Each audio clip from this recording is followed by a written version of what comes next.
Mon frère m'a cassé les côtes. Maman a murmuré, reste tranquille, il a un avenir. Mais ma médecin n'a pas scié. Elle a vu les bleus, m'a regardé et a dit, vous êtes en sécurité maintenant. Puis elle a décroché le téléphone. J'étais recroquevillé sur le sol de la salle de bain, cherchant mon souffle à travers mes côtes cassées, quand j'ai entendu ma mère dire à travers la porte, tais-toi. Tu vas gâcher son avenir. C'est cette nuit-là que j'ai réalisé que je n'avais pas de famille, seulement des témoins de ma douleur qui refusaient de la voir. Mais ma médecin, elle, l'a vue, et elle n'est pas restée silencieuse. Avant de nous plonger dans cette histoire, si vous pouviez aimer cette vidéo, vous abonner à ma chaîne et me dire dans les commentaires d'où vous la regardez, j'apprécierais vraiment. Ça aide plus que vous ne l'imaginez. Je m'appelle Rachel Moore. J'ai 27 ans et je vis à Indianapolis, dans l'Indiana, où je travaille comme institutrice en école primaire. J'ai toujours été la discrète de la famille, la gentille. J'évitais les disputes. Je suivais les règles et j'aidais dès que mes parents le demandaient, ce qui était fréquent.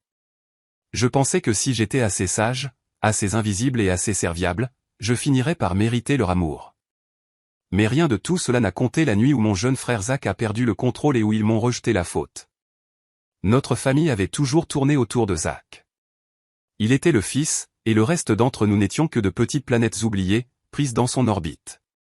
Il avait 24 ans, un athlète en devenir avec un bras en or et un tempérament qui pouvait s'enflammer comme l'éclair. Mes parents, Deborah et Martin Moore, voyaient en lui leur héritage. Ils ont déversé tous leurs espoirs, leur argent et leur amour en lui. Tout ce qu'il faisait était célébré. Tout ce qu'il cassait était excusé. J'avais réemménagé chez eux 6 mois plus tôt, après la fin de mon bail. Je me disais que c'était pour économiser de l'argent pour un acompte sur mon propre logement. Mais la vérité, c'est que je pense qu'une petite partie de moi espérait encore trouver le foyer que je n'avais jamais eu. C'était un espoir insensé. La maison n'était pas un foyer. C'était un sanctuaire à l'ego de Zach et au déni de mes parents. Ses trophées garnissaient la cheminée là où se trouvaient autrefois des photos de moi.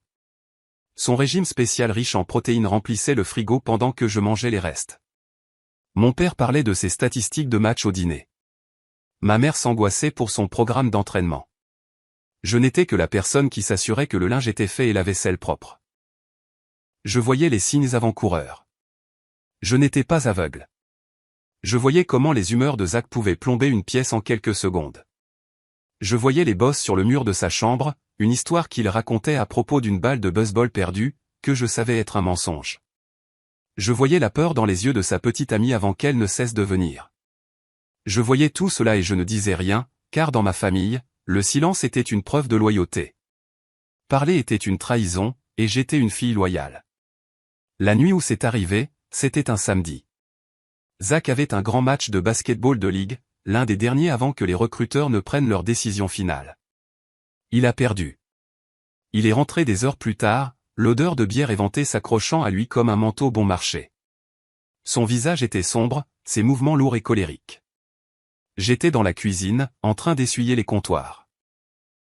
J'essayais juste d'être invisible, de rester hors de sa trajectoire. « Qu'est-ce que tu regardes » a-t-il grondé en jetant son sac de sport par terre. « Rien, Zach. » Je nettoyais juste, ai-je dit, d'une petite voix. Il a ouvert le frigo, a pris une bière et a claqué la porte. Toute cette saison est une blague. Le coach est un idiot. J'ai essayé d'être serviable. J'ai essayé d'être la bonne sœur. Ce n'était qu'un match. Tu les auras la prochaine fois. J'ai même réussi à esquisser un petit sourire faible. Ce n'est pas la fin du monde. Ce fut mon erreur.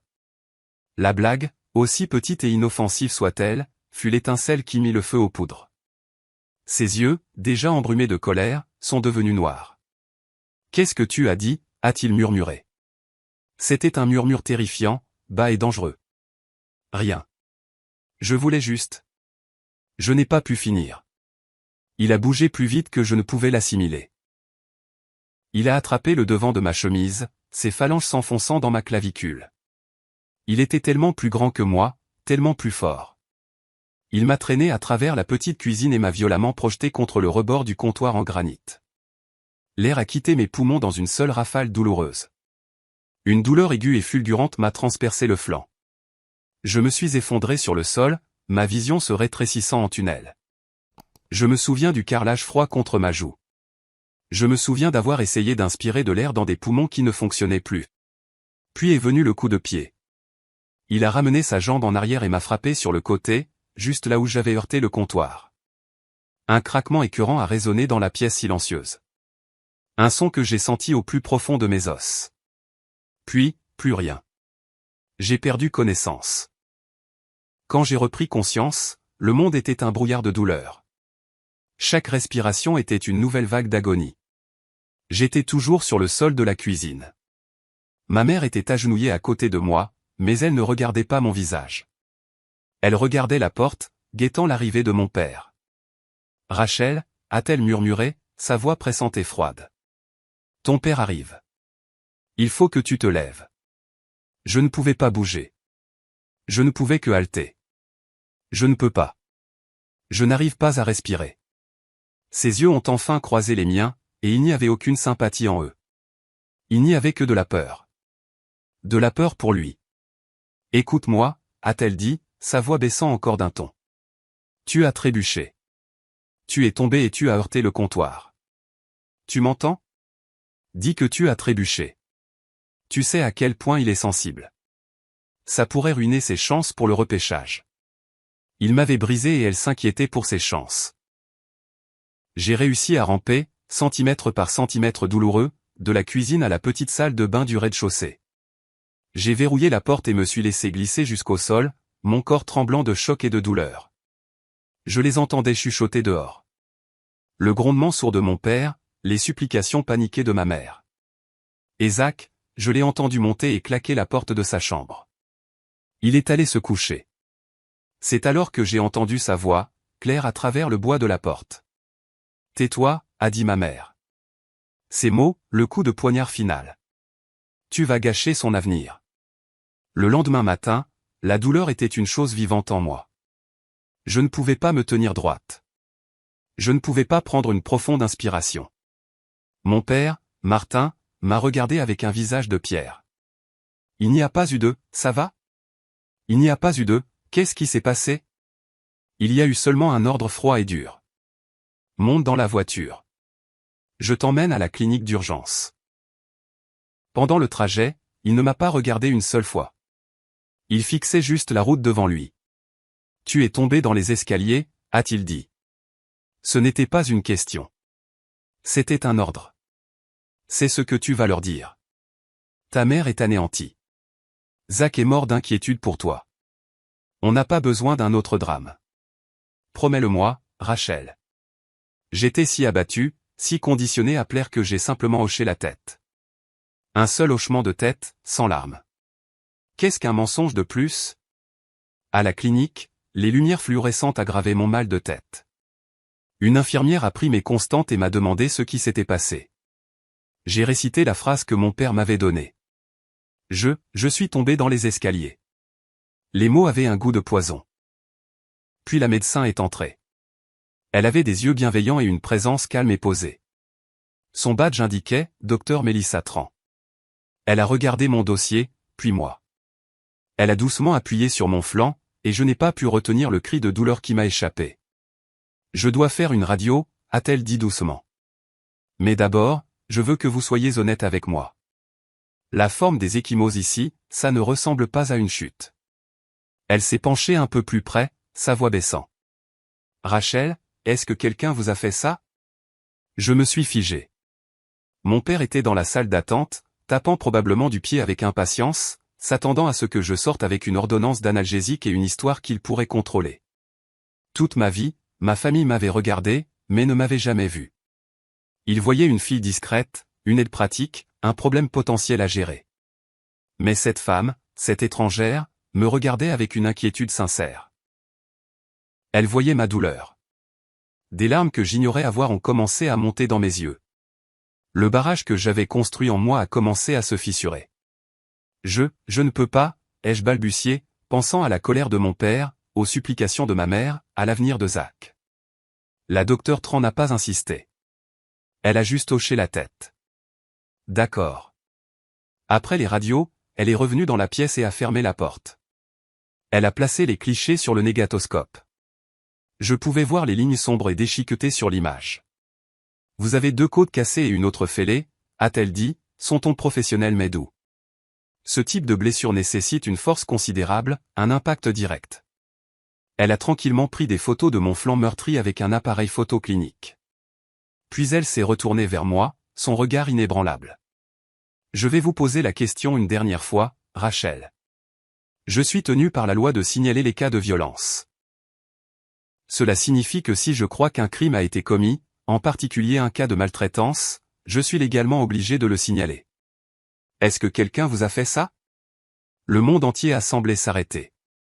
C'était moi contre eux. Une vie de silence contre cette unique chance d'être entendu. J'ai regardé la radio de mes propres os brisés, la preuve de ce qu'il avait fait. J'ai regardé cette médecin qui était prête à me défendre alors que mes propres parents ne le feraient pas. D'une voix qui n'était qu'un murmure, j'ai dit la vérité. Mon frère. Les mots flottaient dans l'air, petits mais lourds. J'ai immédiatement commencé à pleurer, la suppliant de ne rien faire. S'il vous plaît, ne le faites pas. Vous ne comprenez pas. Ça va déchirer ma famille. Ça va ruiner sa vie. Sa vie? A dit la docteur Tran, sa voix ferme mais pas méchante. Rachel, il vous a cassé les côtes. Et votre vie à vous? Je ne peux pas et je ne laisserai pas passer ça. Ma responsabilité est envers vous, ma patiente. Et d'un seul coup, le choix n'était plus le mien. Elle a passé l'appel. Elle a averti les services de protection de l'enfance, car je vivais dans la maison où l'abus s'était produit, et ils ont à leur tour prévenu la police. Le temps que mon père me ramène à la maison, le monde avait changé. Une voiture de police était garée dans notre allée. Zach a été emmené pour interrogatoire. Au moment où j'ai franchi la porte, la trahison de ma famille a été instantanée et absolue. Ma mère m'a regardé avec une haine pure. « Que as-tu fait » a-t-elle hurlé. Mon père m'a attrapé le bras, ses doigts s'enfonçant dans ma peau. « Je t'avais dit de la fermer » a-t-il sifflé, son visage à quelques centimètres du mien. « Tu viens de détruire l'avenir de ton frère. J'espère que tu es contente. » Mais je n'écoutais plus. Le brouillard de peur et d'obligation commençait enfin à se dissiper. Pendant qu'ils criaient, pendant qu'ils concentraient toute leur énergie à protéger leur fils violent, je suis passé devant eux. Je suis allé dans ma chambre, j'ai sorti la valise que je n'avais jamais complètement défaite et j'ai commencé à y mettre mes vêtements. Je n'avais pas de plan. Je ne savais pas où j'irais. Je savais juste que je ne pouvais pas y rester une seconde de plus. J'avais déjà fait mes valises. Les premières semaines ont été floues. La docteure Tran a été mon encre. Elle m'a donné le numéro d'un réseau local de foyers pour femmes. Ils n'avaient pas de place dans leur bâtiment principal, mais ils m'ont aidé à trouver un petit appartement subventionné de l'autre côté de la ville. Il était minuscule et presque vide, mais il était sûr. Il était à moi. La première chose que j'ai faite a été de demander une ordonnance de protection contre Zach. Me tenir au palais de justice, les mains tremblantes en remplissant les papiers, a été la chose la plus difficile et la plus libératrice que j'ai jamais faite. Ma famille n'a pas lâché. Les appels et les SMS étaient incessants. Ma mère laissait des messages vocaux en larmes sur la façon dont je déchirais la famille. Mon père envoyait des SMS menaçant de me couper complètement les vivres, comme s'il ne l'avait pas déjà fait des années auparavant. Ils ont tout essayé. La culpabilité, la honte, les menaces, même de fausses excuses de Zach qu'ils avaient probablement tapées eux-mêmes. J'ai bloqué leurs numéros. Tous. La docteure Tran m'a mise en contact avec une avocate pro bono, une femme redoutable nommée Sarah, spécialisée dans les cas de violence domestique. Sarah m'a aidé à poursuivre Zach non seulement pour mes frais d'hôpital, mais aussi pour dommages moraux. Le procès et le rapport de police sont remontés jusqu'à sa ligue de basketball. Son contrat a été suspendu indéfiniment en attendant l'enquête. Son avenir doré était soudainement couvert de la boue qu'il avait lui-même jetée. J'ai commencé une thérapie. J'ai parlé de tout. Des côtes cassées, oui, mais aussi de toute une vie de petites blessures. Le sentiment constant d'être une seconde option, la douleur profonde et creuse d'être émotionnellement abandonné par les personnes qui étaient censées m'aimer le plus. Lentement, j'ai commencé à guérir. J'ai mis des photos dans mon nouvel appartement. J'ai acheté une petite plante. J'ai commencé à dormir toute la nuit sans me réveiller en sueur froide. Quelques mois plus tard, j'ai vu une annonce pour une subvention communautaire locale. C'était pour de nouveaux programmes visant à aider les jeunes à risque. Une idée a germé dans mon esprit. Une idée née de ma propre douleur. J'ai passé des semaines à rédiger une proposition pour un programme parascolaire pour les jeunes filles issues de foyers violents ou négligents. Un espace sur où elles pourraient être entendues, où elles pourraient apprendre que leur voix compte. J'ai obtenu la subvention. J'ai nommé le programme « Les silencieux devraient parler, The Quiet Should Speak ». Le coup de grâce est venu environ 1 an après l'agression. Mon programme était un succès. Nous organisions un petit événement de collecte de fonds communautaires dans une bibliothèque locale. J'étais au podium, partageant un peu de notre mission, quand les portes du fond de l'auditorium se sont ouvertes en grand. C'était Zach. Il avait l'air mal en point. Il n'avait pas obtenu de nouveaux contrats. Le procès lui avait coûté cher. Il avait l'air plus mince, mais ses yeux contenaient la même vieille rage. « Toi » a-t-il crié en me pointant du doigt. La salle est devenue silencieuse. « C'est toi qui as fait ça. Tu as ruiné ma vie. Tout ça à cause d'une stupide chute. » Mon cœur martelait contre mes côtes. Les mêmes côtes qu'il avait cassées. L'ancienne Rachel se serait recroquevillée. Elle se serait cachée.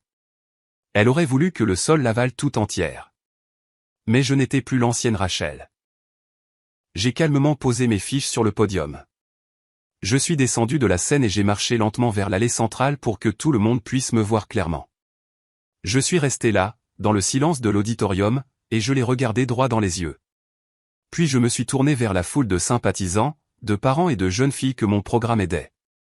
Ma voix n'a pas tremblé. Elle était claire et assurée. Voici, dis-je, mon regard balayant les visages stupéfaits, l'homme qui m'a cassé les côtes. J'ai laissé les mots s'imprégner. Puis j'ai livré la vérité finale. Et voici la famille qui m'a dit de me taire. Le silence dans cet auditorium était assourdissant. Il était absolu. Il était plus puissant que ses cris, plus accablant que n'importe quel verdict. Dans ce silence, tout le monde a compris. Les agents de sécurité sont intervenus et ont calmement escorté un Zach bredouillant et défait hors du bâtiment. Je ne suis jamais retourné dans ma famille. Je n'ai jamais cherché d'excuses ni d'explications. Je n'en avais pas besoin. La vie de Zach n'a pas été ruinée par moi. Elle a été ruinée par ses propres actions. Mes parents n'ont pas perdu une fille. Ils en ont jeté une. J'ai trouvé la paix non pas en me vengeant, mais en disant ma vérité. Je n'avais pas besoin de leurs excuses pour être entière. J'avais ma voix, mon travail, ma nouvelle vie. Et pour la première fois, c'était plus que suffisant. Si on vous a déjà dit de vous taire quand quelqu'un vous a fait du mal. Si on vous a déjà fait sentir petit pour que quelqu'un d'autre puisse se sentir grand, cette histoire est votre signe. Ne le faites pas. Vous méritez d'être vu. Vous méritez d'être protégé. Vous méritez d'être entendu. Et si cette histoire a résonné en vous, s'il vous plaît, aimez la vidéo, abonnez-vous et laissez un commentaire ci-dessous. Assurons-nous que plus personne ne se sente obligé de souffrir en silence. Votre voix compte.